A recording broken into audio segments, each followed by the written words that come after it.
On the morning of September 24, 1869, two men set out to own all the gold in America.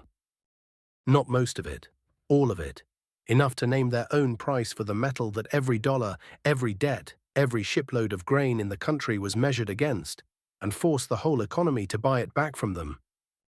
For a few hours that morning, it worked. The price went vertical. Fortunes were made in minutes. And then, in about 15 minutes, it all came down and took a piece of the country with it.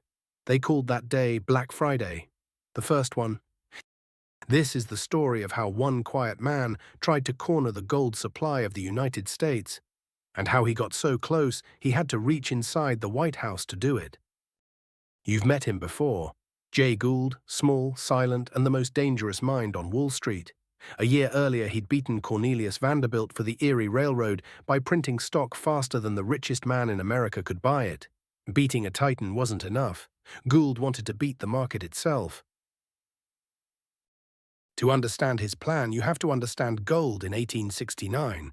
The country ran on two kinds of money: paper dollars, greenbacks, printed during the Civil War, and gold, the real thing, that the paper was supposed to be worth. The two traded against each other every day in one room in Manhattan, the gold room, and that price, the price of gold in greenbacks, quietly set everything. The cost of imports, the value of the harvest, whether American grain could be sold abroad. Now, the amount of gold actually available for trading in New York was surprisingly small.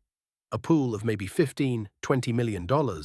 Small enough that a man with enough nerve and enough credit could try to buy it all, corner it, and make everyone who owed gold come begging to him.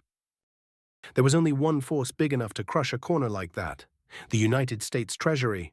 The government sat on a mountain of gold, and if the price ever spiked, it could simply sell, flood the market, break the corner, ruin whoever was holding. So Gould's real problem was never buying the gold. It was making sure that when he did, the government would keep its own gold locked in the vault. He needed someone inside the government. He found something better, someone inside the family.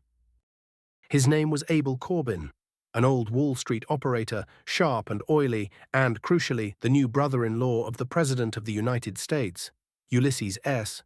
Grant, the war hero, 2 years in the White House and famously trusting of the men around him. Gould went to work on Corbin. He let him in on the gold trades, promised him profit for no risk, and through Corbin he got what he actually wanted: a seat near the president. When Grant came through New York, Gould was there, on Corbin's arm, on Jim Fisk's steamship, at the dinner table. And at those dinners, Gould made his case, gently as economics. High gold, he argued, was good for the country. It helped farmers, helped exports, moved the harvest. If gold rose, everyone won. So the government shouldn't interfere. The government shouldn't sell. He was planting a single idea in the one head that could ruin him: leave the gold alone. And to be sure, he reached one level deeper. The man who would actually give the order to sell government gold was the assistant treasurer in New York, Daniel Butterfield. Gould saw to it that Butterfield was taken care of, a loan, a stake in the game, so that if the Treasury ever did decide to move, Gould would hear about it first, before anyone else on Wall Street, before the market. The trap was set: buy the gold, keep the government still, and keep one ear inside the vault.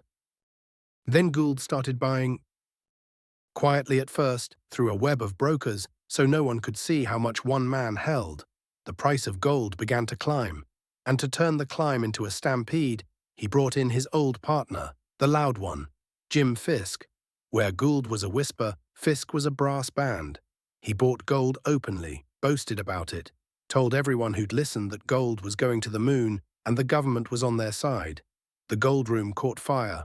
The price climbed, 135, 140, 143, and every man who had promised to deliver gold he didn't own started to sweat. But up in Washington, the idea Gould had planted was dying. Grant was no fool. He began to sense he was being used, that his own brother-in-law had put him at the center of a swindle. The final tell was small and human. Corbin's wife wrote a too-eager letter to the president's household about the family's gold position. Grant read it and understood everything. He had his wife write back one line, "Get out of the gold now," and he quietly made the decision Gould had spent all summer trying to prevent. If the price kept climbing, the Treasury would sell. Here is the cold part. Through his man, Butterfield, Gould got wind of it, that Grant had turned, that the government was about to break the corner days before the public did. And Jay Gould did not warn anyone. Not the market. Not the men who'd bought in on his say-so. Not even Fisk, the partner still out on the floor screaming at people to buy. Gould turned around, and while Fisk pushed the price higher, he began quietly, ruthlessly, selling his own gold into his partner's mania. Friday, September 24, 1869. The gold room was a riot. The indicator climbed past 150, past 155, toward 160. Men were ruined and made and ruined again in the space of a sentence. Outside, a crowd filled the street. The whole country's finances were swinging on one room. And then a single piece of news crossed the wire. The Treasury of the United States would sell $4 million in gold. The mountain had moved.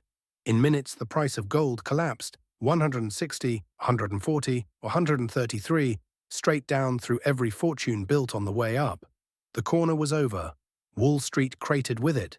Brokerages failed, the stock market crashed, and the shock rolled out into the real country.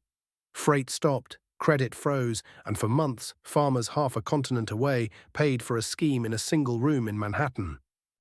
Fisk, out on the floor with contracts to buy gold at prices that no longer existed, simply refused to honor them, hid behind lawyers and a friendly judge, and walked away, shrugging. As he put it, nothing lost save honor. And Gould had been selling for days. When the smoke cleared and men were counting their ruin, he walked out of Black Friday quietly, and quietly rich.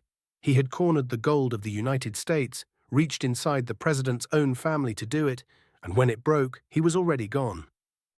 This is rags to riches, the rise and the ruin of the world's greatest fortunes. The Match King built his empire on paper. The Erie Ring won theirs by printing it. And Jay Gould nearly bought the ground the whole economy stood on. Different men, one lesson. The fastest way to beat a game is to own the person keeping score. Next time, a man who didn't corner a market for a day, but quietly took an entire industry and held it for 40 years. Subscribe and watch him do it one barrel at a time.